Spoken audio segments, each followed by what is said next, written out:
Hello and welcome to Quotes Like Your Car Brochure channel. Today's episode is going to be part 1, looking at the Vauxhall all-model catalogue for 1978, and in this particular episode we're going to do a little bit of an introduction and the first model in the range, which of course is the Vauxhall Chevette.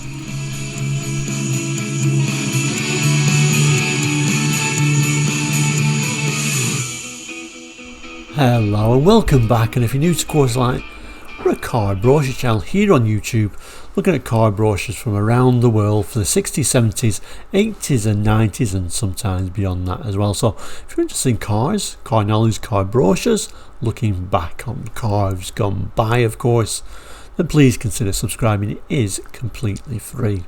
Anyway, back to today's episode. I thought we'll start a new episode or a new series, and I've chosen the Vauxhall range for 1978, and I think it's an interesting range showing both new cars and old at this time. Anyway, without further ado, let's jump straight into it. And here it is. It's a nice brochure and it's in amazing condition actually, considering it's from 1978. I think the only thing it's got a slight corner just about curled up at one end and a few minor little creases, but overall it's in really nice condition for its age. October to December 1978 is what it's telling us this Vauxhall all-model catalogue range is for. But if we flip to the back, it gives us a bit more of an accurate date for the brochure itself, saying, the information contained in this brochure was accurate at the date of going to press, which was September 78, and right at the bottom here it's telling us the published date is October 78. This of course is also where your dealer stamp would normally be, and we've also got this very interesting little image here, isn't it? 1903 to 1978, 75 years of Vauxhall. Interesting. Anyway, let's get back to the front cover. And on the front cover is rather a nice image of a Vauxhall Carlton. At this time it would have been a relatively new model actually. But overall this series, we can look at the full range. So obviously this is a higher up spec model, or higher up the range as it's a bigger Vauxhall. So we won't be looking at that today for sure. So let's have a look what's going to be in this brochure, and then we'll get to our first model proper. So the first model up of course is going to be the Chevette, the saloon, the hatchback, even the estate by this time. 76, the estate arrived. But interesting, the brochure is also going to be showing us the Viva, which is a pretty old model by this time. Launched in 63, ran till 79. So not much life left in Viva, but certainly it looks almost out of place with the rest of the range at this time. The rest of the range included the lovely Mark 1 Cavalier, so that's got a bit of time left. I think it was around about 81 when that was updated to the Mark 2, and the Carlton and Royal, which like I say were relatively new models at this time. But in this first episode we are indeed going to be looking at our friend the Chevette.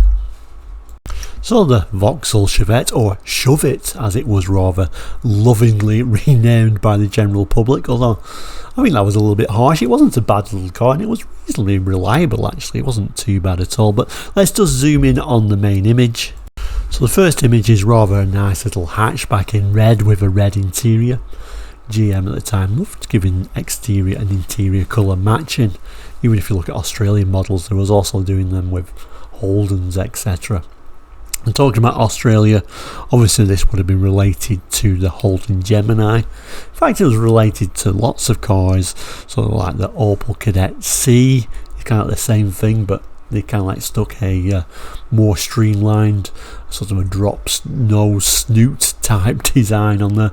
Looks more aerodynamic, doesn't it? And I do think actually of these models that was all related to them, I think the Chevette is my favourite. But Chevrolet Chevettes in the US, Pontiac, Acadian, etc, etc. It was almost like a world car in many ways. This particular one is an interesting image actually, because it shows these, I was going to say overriders, but underriders on these ones, which I've never seen a Chevette have.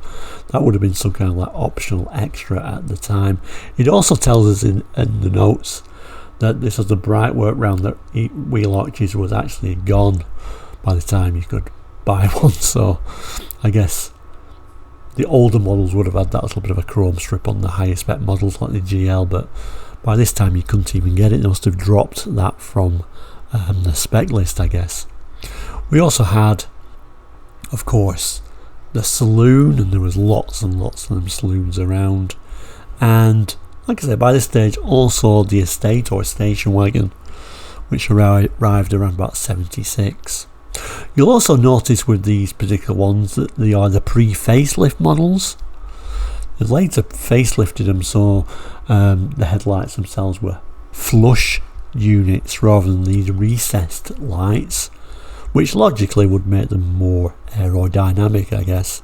And they do look a little bit unusual where they're recessed like this, but certainly they are very characterful, you could say. But anyway, let's read the write-up at the beginning, then we'll move on to the range proper. It starts by telling us the Vauxhall Chevette appeal is unique. It combines style with generous space for people and things, zesty performance with pleasing economy, family car comfort and tremendously sporty handling.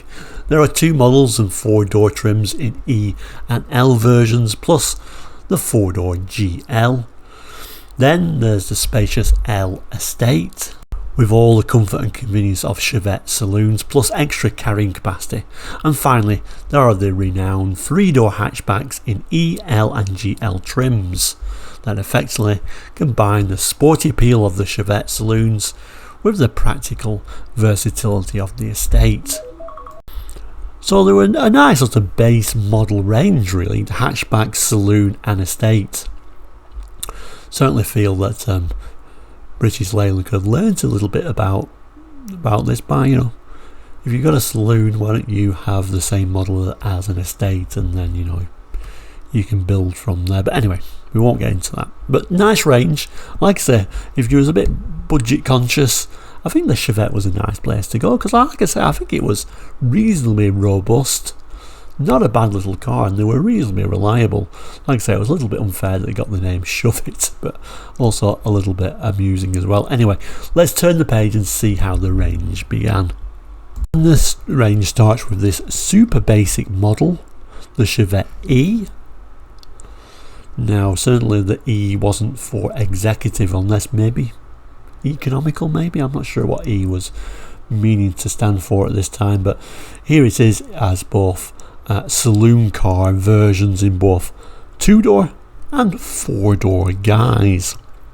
Love the 70s, how colourful the cars you could get were. I think we could learn a bit more about that in today's drab world. But anyway, love the little Chevette saloon. In fact, I can remember car shopping with my mum when I was only quite young, I guess, for a second-hand Chevette in saloon. And you looked in the local newspaper, that one's within our budget, so we went off to this guy. Wasn't down as being a trader, but I think he was a little bit of a small time trader. Opened the garage up. Inside was this rather lovely 2-tone Chevette, as they did. Would have been later than this, I'm assuming. Probably the flush headlight models, I'm guessing. It's hard to remember, it's quite a long time ago.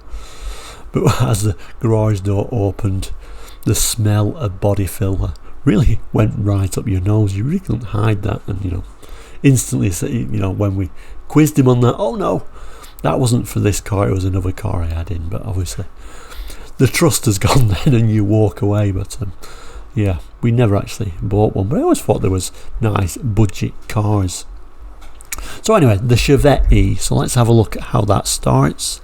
Well, this base model can be had with 2 doors or 4 doors, 1256cc, so they only had very small engines in the UK actually. Would have been nice to have seen one with like a 1.6, wouldn't it? I mean, that would have been quite sporty, but then you probably steal sales from the Cavalier, I guess, or probably they limited the engine for the reason it was supposed to be like a base model. But anyway, Chevette E Saloon with a choice of 2 or 4 doors is a low cost price leader of the stylish Chevette Saloon range. But the standard specification is impressively high, including features that are usually extras on rival models, all attractively packaged in a full family size saloon that includes Chevette virtues of economy, performance and sheer drivability. And it kind of lists all the features. I'm not going to read them all out, but things like a fitted carpet, a boots mat of all things, front armrests. What else have we got? Rear extractor vans. Moving down, child-proof rear door locks, full underseal, acrylic lacquer paint, 2-speed wipers. So there's nothing jumps out at you as being anything at all. We're thinking real basic motoring even in 78. Little bit of a look at the Chevette instrument panel. Think super basic, no rev counter of course, this is far too cheap for all that. And then a look at the interior again. It's quite a somber place to be actually, very cheap. But on the outside, very cheery as well, and like I say, all red on this one, red exterior, red interior, as they like to do on GM models around this time. Like I say, this is pre-facelift. The facelift happened around about 79, so this is kind of like late on for the first generation, and we can see how they're recessed in there. And then if we look at the rear of the Chevette saloon, in a delightful shade of yellow, this little sort of like grill type treatment kind of like stood out more on the second generation. They kind of like put like a black treatment over that, so it really stood out.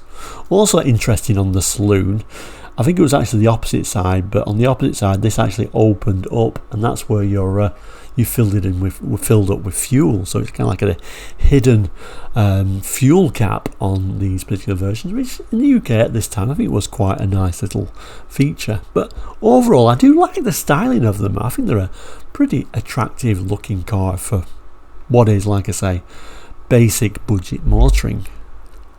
It was also available as sort of like a more practical hatchback as well, if that's what you preferred. And of course at this time in Europe, hatchbacks were all the thing, and that's really what people wanted.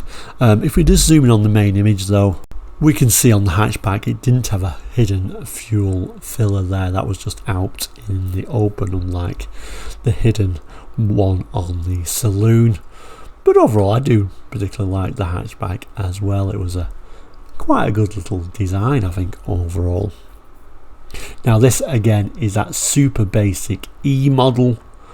Again, we'll have a look at the interior. This is obviously a white example with a red interior, and it really shows how much of the bodywork was showing through on these.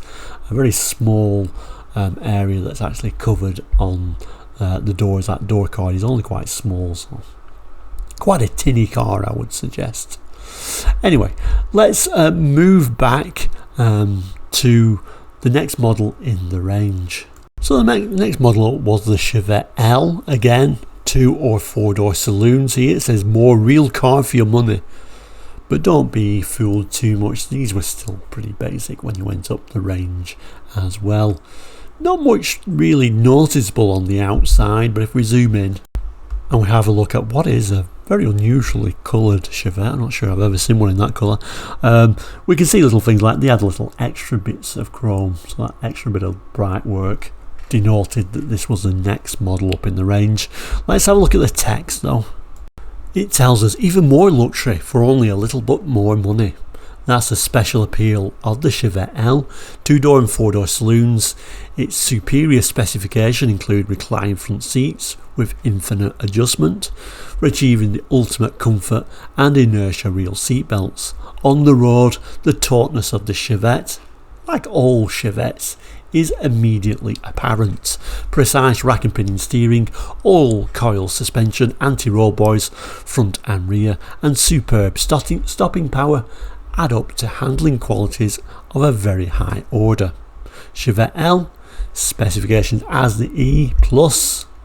These are bright plaid cloth trim, reclined front seats, front inertia real seat belts, additional sound insulation, sports steering wheel, passenger sun visor, coat hooks, heated rear window, extra bright work, rear ashtray, exterior features, extra bright work, hazard warning flashes, reversing lights, different tyres, L boot badge, choice of 12 colours, and an option for metallic paint. So really wasn't that much extra. It was still a pretty basic car. A little bit of a peep at the boot or trunk, wherever you're listening from. I always liked how they actually wrote Vauxhall down the badge in individual letters. I always thought that looked quite nice as a kid. And again, that unusually coloured version. And again, this would be the area that actually opened up, so you can actually fill it. So I quite like the saloon just for that feature. So I think the saloon is the one I would have gone for, just to have had that little recessed hidden fuel cap. Look on the inside, there isn't really much to talk about. It is a slightly nicer trimmed seats though. And again, like the E, we could also get it as a 3-door hatch. Similar sort of trim levels, or the same sort of trim level really as the saloon. You just about make out the L badge, or Chevette L. Again, pretty basic. Did quite like these little chrome centre caps. I don't know why, they look quite cool. But, you know, no rear wiper or anything like that. Goodness no. And a look from the front, it looks like this one's got a red interior. I'm not convinced though, because sometimes these brochures do fool you and they actually colour them in later on. I would suspect that that's the same car with the black interior and they just happen to colour that interior in. It doesn't look quite right. But anyway, a look at the front and those recessed lights. And then finally, a look at the interior and the vast array of different coloured seat trims you can get. I particularly like this one, that's really rather nice.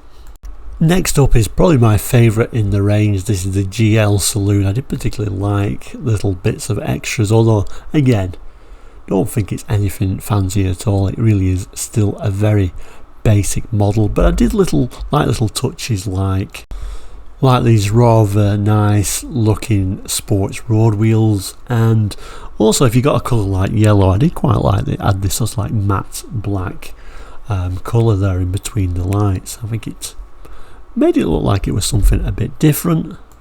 It tells us the GL can be had just as a 4-door, so not 2-door by the looks of it. Sporty style, superb luxury. The family saloon with discernible qualities inside and out, sports road wheels, double coach line and extra bright work immediately identified the GL as a top model in the Chevette saloon range. Bold plaid cloth trim, reclined front seats, front inertia reel seat belts, carpeted lower doors, additional sound insulation, sports steering wheel, front door map pockets, central console, passenger sun visor, vanity mirror, dipping rear view mirror, coat hooks, heated rear window, extra bright work, boot light, cigar lighter and a rear ashtray. So really tells you it's really all the things you expect to get in a car anyway, isn't it? But it also gets a clock and a GL fascia badge and a colour keyed fascia. So yeah, it was still pretty basic. Exterior, extra bright work, double coach lines, matte black rear panel, bright surround, hazard warning flashes, reverse lights, sports road wheels, different tyres, GL boot badge and a choice of 12 colours. A look at that dash, still very basic, and there's no rev counter on there, but oh look, we do at least get a clock, so that's all good. Little GL badge on there just to remind you are in the luxury model. A little bit of a look in motion of a GL version in a different colour, and a look at the front of this GL as well. No head restraints in any of these models, which is actually not too surprising for the UK actually. Safety doesn't matter too much, but I do like the sports road wheels, so that's a good thing. It does actually say in small print the sports road wheels may vary in style, but I think that's the only one I've ever seen.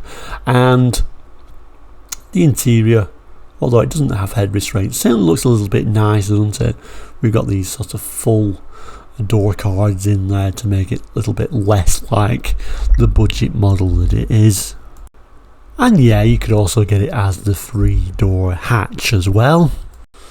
Look at that from the front, those same road wheels, bits of extra chrome. Same instrument panel. And then if we look at the rear there, that is the hatchback in action. Again, we get a little bit of like a black area between the lights, which I always think it suited. And again, as we often say with these 70s cars, quite a huge lip, isn't it, to actually lift things in there, but you know, at least it was a hatchback, and that's what buyers were really wanting. And again, the interior looks a lot nicer on the GL version. But that's not where the range ended. You can also get this very practical estate or wagon version, just in the L trim though, by the looks of it, and shown here in rather a pleasant colour. Again, I don't know how many Chevettes came in that colour, but I don't remember seeing them in that colour, although I'm sure they did. I think the colour range was so huge, you can like forget all the colours that Chevettes came in. They really went for, you know, fun little car, lots of colour choice, which is, like I say, sad they don't have fun little cars that come in lots of colours today. But anyway, very much more a practical vehicle, although sadly only as a 3-door, and I've said many times on the channel, I don't understand the idea of just having a 3-door estate. After all, surely that's going to be a family vehicle, and the impracticalities of that, unless you had very small kids, you can, you know, you're not worried about them fiddling with doors because there isn't any. You know, you have to look at a silver lining. Let's have a look at the main image though. There's a little bit of a look at that practical estate model. Again, I quite like the design of the this version as well. Let's look at one more image. There it is. And I must admit, you know, for a small car, it actually looks quite nice, 3-door, even though I don't understand it, obviously. There wouldn't have been very much room to add a second door on there because it is quite a short car. So the Chevette L Estate, 3-door estate, 1256cc, a smart and nippy mover. Practical features abound in the Chevette L Estate. Extra ventilation is provided by the hinged side windows immediately behind the front doors. A PVC faced mat covers the load deck and the rear seats up or down. Its roughened surface helps to protect the loads sliding about, which could otherwise damage both the loads and the interior trim and paintwork. Likewise, the spur wheel has a protected cover and is immediately accessible on the offside of the cargo area. And then we just got basically just dimensions and then specifications, really. Nothing overly excited, think, you know, L trim with, you know, typical estate differences. But like I said, it says there 12 colours, so even the estate was a very colourful car. There is a look at that practical interior, quite a low load area, so easy to put things in and out. Notice not a split tailgate, it's just one big sort of bench seat that you fold down, and spur wheel to one side, which I quite like actually. You know, it gives you that lower floor area without having to put it underneath, and you know, I never understood the idea of sticking them underneath and then when you actually need to use it, it's all rusted up. It's an absolute nightmare. But there we go. It also on this page is showing us, you know, as brochures always like to show, the multi-purpose notion of an estate. You know, nothing like rocket science, is it? But you know, you can put luggage in the back there, or indeed you can fold that up down and you can put large pieces of furniture if your desire so says. Anyway, that is the Chevette. So we'll just end up with some of the specifications for the Chevette. So all models using that 1256 4-cylinder unit, 57.7 bhp at 5600 rpm, 4-speed all synchromesh transmission, suspension independent front coil springs, live axle, coil springs at rear, anti-roll bar front and rear. Brakes, there are self-adjusting drums at rear, discs at front. And the exterior colours, so we noticed that you know, the Chevette E has got a less of a colour choice. You can only get that in polar white, pastel blue, Jamaica yellow and ember red, although it's quite a nice colour palette. When you move up the range to say the L, then we get the full range of colours, so polar white, pastel blue, Jamaica yellow, ember red, bright green, orange tan, regatta blue, royal red, pine green, bright copper metallic, jade green metallic and sapphire blue metallic. So what a fantastic range of colours for what is a very much a budget oriented car. Chevette GL, same sort of idea. And then next week we will be having a look at the Viva, very much a car with not too much life left into it. Doesn't really fit in with the rest of the range actually, and strange when you look at these brochures and you get a car that really stands out as being a very old-fashioned model. No doubt there were great deals to be had on the Viva at this stage, but like I said, that will be next week. So there we go, the Vauxhall Chevette. I quite remember these quite fondly. Do you remember these? Did you have one? What was your experiences? Please let me know in the comments. I always love reading all those. But for now, we'll say thank you so much for watching today. If you're not done already, please do consider subscribing. It's completely free, helps the channel greatly, helps you find the videos you want to see. Finally, I put a couple of boxes up for other videos you may want to watch. But for now, say take care and goodbye.